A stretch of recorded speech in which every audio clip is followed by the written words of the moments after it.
여러분 안녕하세요. 핫설입니다. 이번 시간에는 또 오랜만에 슈퍼 완전체 쓴이 데리고 왔는데요. 조금 다른 게 있습니다. 보통의 완전체들은 물론 답정러인 건 똑같아요. 답정러인 건 똑같은데 되게 화가 많습니다. 그래가지고 댓글러들하고 서로 막 물어뜯고 싸우죠. 그런데 이번에 온 이 쓴이는 그렇진 않습니다. 대신에 엄청나게 징징거려요. 그래가지고 듣기만 해도 막 기가 빨릴 수 있으니까 시청에 주의가 필요합니다. 봅시다. 제목: 남편을 따라 지방으로 내려왔고 맨날 집에 저 혼자 있는데요. 너무 우울해서 눈물이 나와요. 그런데 밖에 나가서 일하긴 더 싫어. 원제: 남편 따라 지방살이, 우울증에 제 인생을 보상받고 싶어요. 여러분 안녕하세요. 저는 30대 초반, 그리고 동갑내기 신랑이랑 결혼 2년차 주부입니다. 그리고 아이는 아직 없어요. 그러니까 다름이 아니라 제가 지금 너무 우울하고 답답했어요. 저희 남편이 원래는 서울 사기업을 다녔는데 일이 너무 많고 또 본인이 원하는 일이 아니라서 되게 힘들어 했거든요. 당연히 마음이 아팠죠. 사랑하는 내 남자니까. 그랬는데 하루는 뭔가를 좀 알아봤다며 하는 말이 세종시에 있는 공기업 쪽 일이 자신이랑 잘 맞는다며 세종으로 가는 게 어떻겠냐 이렇게 어필을 하더라고요. 한 번이 아니고 그때부터 계속 물어왔어요. 그리고 저 같은 경우도 마찬가지, 아니 더 했죠. 그냥 저는 뭐랄까 사회생활 자체가 안 맞는 사람이고 그러다 보니까 회사 일에 엄청난 스트레스를 받곤 했었는데 제가 막 하소연을 했거든요. 그랬더니 저한테 전업을 하라고 하는 겁니다. 아니 그렇게 힘들어? 그러면 전업을 하는 게 어때? 이렇게요. 막 설득을 하길래 결국 남편의 뜻을 따랐습니다. 물론 저는요 30년 넘게 서울에서만 살았던 사람이기 때문에 지방으로 가는 거 당연히 싫었죠. 특히 저희 부모님 또 친구들 등등등 전부 다 여기에 있으니까요. 그런데 남편은 자기가 먼저 전업주부를 하라 해놓고 외벌이로는 서울에서 내 집 마련하기가 힘들어. 그렇지만 세종은 충분히 가능하다. 이런 식으로 저를 설득했고 결국 저도 거기에 혹 넘어가가지고 승낙을 한 거예요. 물론 지금은 엄청나게 후회를 하고 있는 중입니다.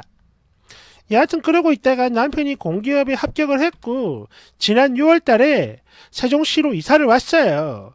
물론 여기가 지방이다 보니까 집 구하기는 수월했고 또 집 자체도 업그레이드 됐거든요. 그래서 처음엔 되게 좋았는데 이게요 시간이 지나면 지날수록 우울증이 올라옵니다. 아까도 말씀드렸지만 여기에는 아는 사람이 한 명도 없다 보니까 평일에는 집에서 남편만 기다리고 있는 강아지 꼴이고요. 또 남편이 사기업 다닐 때보다는 일찍 퇴근하니까 지금이 훨씬 더 좋지 않냐? 이러곤 있는데 물론 맞죠. 틀린 말은 아니에요. 하지만 제가 느끼는 체감상으로는 지금이 훨씬 더 오래 기다리고 있는 것 같아요. 그리고 어느 날 가족들과 친구들이 너무 그리워서 남편이 보는 앞에서 저도 모르게 울음이 퉁 터졌습니다. 그러자 당황한 남편이 내가 매주 주말마다 친정에 데리고 갈게. 그러니까 울지 마 자기야. 이런 약속을 했고 그렇게 2달 전인 8월부터는 진짜로 그렇게 했습니다. 주말마다 남편이랑 친정으로 놀러를 갔고 또 갈 때마다 친구들과 만나서 놀게 해줬어요. 또 추석도 시댁보다는 친정에 더 오래 있게 해줬고요. 그런데 그럼에도 불구하고 우울함이 사라지지 않고 있어요. 그래봤자 평일엔 여전히 남편 퇴근만 오매불만 기다려야 하고 하루 종일 기다리면서 주말이 또 오기만을 기다립니다. 그런데 일주일 그러니까 총 7일 중에 평일이 5일이나 되니까 이게요 이 5일 기다리는 게 너무 힘들어요. 그래서 제가요 어떤 날은 우울함을 견디지 못해서 결국엔 혼자서 평일에 친정에 가가지고 쭉 있어봤는데 이게 또 문제가 생기는 게 제가 이렇게 해버리니까 주말 부부 신세가 되는 거더라고요. 그러니까 또 우울해지는 거야. 좋은 것도 하루 이틀이지 우리 신랑 너무 보고 싶고 그런데 주말에만 올라오면 엄마 아빠가 너무 보고 싶고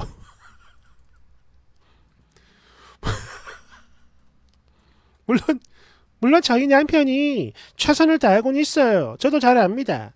매 주말마다 서울에 있는 친정까지 운전해주고 그렇게 제 가족들이랑 친구들 다 만나게 해주니까요. 그런데 지방에서 사는 거 이제 더는 못 참겠어요. 그리고 이혼해버리면 저만 나쁜 년인 거 알지만 솔직히 지금은 이혼도 진지하게 고려가 되더라고요. 하지만 이게 또 문제가 있는 게 저는 지금 전업이잖아요. 남편의 설득으로 전업을 하게 된 그 일이 또 이렇게 제 발목을 잡고 있습니다. 아니 그렇잖아요. 제가 뭐 하소연을 해봤자 뭐 얼마나 했다고. 그랬다고 저를 이렇게 전업으로 만들어버린 건지 이런 남편이 이젠 너무 원망스럽고 이렇게 된 제 인생 도대체 어떻게 하면 보상을 받을 수 있을까요? 끝나지 않았습니다. 댓글 1번. 아니 이 옆에 내가 지금 계속 뭐라고 하는 거요? 끝까지 지 남편 탓이네. 달달달달달. 거기다가 쓰니 남편 진짜 최선을 다해주고 있구먼. 아이고 복도 많은 년. 내 팔자는 왜 이럴까? 2번. 아이고 누가 보면 남편 따라서 저 먹이 어디야? 헝가리나 스웨덴 시골 마을 가가지고 사는 줄 알겠네. 심지어 세종시라고? 아니 거기가 뭐 해남 끝 땅 끝 마을도 아닌데 혼자서 왜 아무것도 못해요? 너무 한심해. 대댓글. 저 예전에 남편 따라 헝가리 가서 5년 동안 살다 왔는데요. 거기 마을에 남편 따라 헝가리 온 분들 정말 많았어요. 물론 우울해하는 사람들이 더러 있긴 했지만 이렇게까지 우울해하는 사람 단 한 명도 본 적 없어요. 누가 보면 세종시가 저 멀리 지구 밖 토성에 있는 줄 알겠네. 2번. 해남 땅끝 마을 가면 그게 오히려 더 개꿀 아닌가? 특히나 아이도 없는 전업이라면 더더욱 그렇지. 그냥 낚시도 좀 하고 그 동네 예쁜 애들 만나가면서 룰루렐라 완전 신나게 잘 놀 것 같은데? 남편 언제 오나 기다리는 거 너무 한심해 보여요. 오히려 남편이 걱정이야. 아우 지겹겠다 저 남편. 3번. 맞아요. 저도 땅끝 마을에서 몇 년 살아봤는데 너무 좋았어. 남편이랑 가사 일 챙기면서 맨날 받아보고 또 가끔 관광 명소도 다니고 또 카페 방문에다가 골프도 배우고 인근 주민들과 친해지고 난 뒤부터는 나중에 마당에서 바베큐도 하고 차 마시고 등등등. 애가 없는데도 24시간이 모자랐거든요. 있으니 도대체 왜 이러는 거야? 반응 보면 무슨 달나라 토끼 옆에 있는 것 같아. 3번. 어? 아니 그러면 밖에 나가서 취업이라도 해요. 아니 집에 혼자 있어가지고 우울하다는 사람이 왜 맨날 강아지처럼 집에서 남편만 기다리고 있는 거요? 응? 대댓글. 아니 내 말이 나가서 일을 하면 되지 왜 저러는 거야? 2번. 나가서 일하는 건 더 싫으니까. 3번. 일에 스트레스가 많다. 남편이 전업하라고 했다. 그러니 이건 내 탓이 아니다. 이러고 있는 거죠 뭐. 다른 거 없어요. 4번.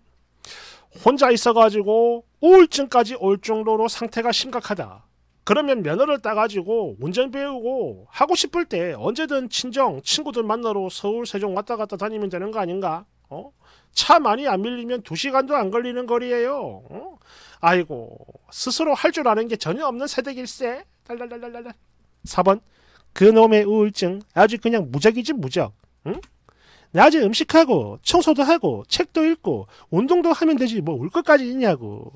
아니 근데 그런 거 다 떠나서 매주 그렇게 왔다 갔다 하면 도대체 님 남편은 언제 쉬어요? 남편 가족들이 만약 이걸 안다면 바로 이혼시킬 것 같은데. 5번. 지방에 살다가 서울로 취업이나 학교에 들어간 20살짜리 어린애도 쓰니 같지는 않을 겁니다. 왜 그렇게 남 탓을 하는 거죠 세상에? 어쩜 이렇게 철이 없고 이기적일까? 나는 신혼 때 남편 따라 신도시 갔더니 나하고 같은 처지의 아내들이 전국구로 다 모여 있는 거야. 뭐 부산, 서울, 진주, 뭐 순천 등등등 어찌나 다양한지 깜짝 놀랐어요. 근데 나를 포함해가지고 거기 있던 사람들 다들 노력해가지고 잘 살았어. 알바도 하고 또 직장도 다니고 뭐 아니면 자격증 공부를 하고 취미활동하고 이러면서 친구도 사귀고 등등등 말이죠. 할 걸 너무 많아. 남편이 쓰니 배려하고 그 정도까지 하는 거면 이건 진짜 100점 이상으로 잘하고 있는 건데 거기다 대고 원망을 하는 것도 모자라 뭐 어쩌? 뭐 보상? 헐. 같은 여잔데도 진짜 어이 털리고 호두숨만 납니다. 이혼은 님이 아니라 남편이 고민할 거네요. 여하튼 결혼은 쓰니 같은 사람 말고 어른이 하는 겁니다. 어른이. 알겠나요? 6번. 아니 난 또 뭐 직업군인 남편 따라서 철원 산골짜기에 있는 그 뭐야 다 쓰러져가는 구더기 관사라도 뛰어 들어간 줄 알았네. 끌끌끌. 아니 세종이면 서울 이거 당일치기도 충분히 가능하잖아. 근데 그게 뭐라고 매번 남편이 기사 노릇을 해야 돼? 쓰니는 면허가 없는 건가? 그래서 그래? 그럼 버스나 기차는 탈 줄 몰라? 아니 뭐야 애야? 세종이 대전하고 공주 사이쯤 있지 않습니까? 그럼 서울 가깝잖아. 7번. 일하면 스트레스 심해서 남편한테 뺑. 또 집에서 놀면 우울증 온다고 뺑. 깔깔. 그러니까 쓰니의 말은 친정 근처에서 오직 남편이 벌어오는 돈을 열심히 쓰면서 신나게 놀러를 다니고 싶다는 거네. 그렇지? 맞지? 아니 보상을 네가 왜 받아요? 한 게 뭐가 있다고. 8번. 그거 우울증 아니고 패션 우울증입니다. 그러니까 헛소리 그만하고 할 거 없으면 동네 쓰레기나 주워요. 패션 우울증이 그거라고 합니다. 우울증인 척하면서 연기를 해가지고 남들한테 관심을 끄는 행위. 관종이죠. 가짜 우울증. 10번. 지금 이거 뭐야? 뭔데? 남편 욕을 해달라는 거야? 아니면 일도 안 하고 애도 없는데 낯선 타지에서 친구도 가족도 없이 하루 종일 남편만 기다리며 심심했으니까 불쌍하니까 위로를 해달라는 건가? 아니 난 또 남편 따라 타지 갔더니 뭐 남편이 맨날 술 처먹고 밖에서 쳐노느라 늦게 온다는 줄 알았네. 아니 뭘 했다고 인생 보상식이나 바라는 거예요? 인생 보상은 네가 아니라 똥 밟은 남편이 받아야 되는 거지. 11번. 이것도 싫다. 저것도 싫다. 계속 징징징징. 내 옆에 있었으면 한 대 퍽 때렸을 거요. 깔깔깔. 12번. 보니까 요광이 퐁당 빠졌네. 할 말이 없다. 할 말이 없어. 잠시 후 2부에서 조금 더 강력한 느낌으로 다시 돌아오겠습니다. 올리는 즉시 고정 댓글, 영상 고정 댓글에 링크 달아 놓을게요. 조금만 기다려주세요. 감사합니다. 응? 꼬로로로?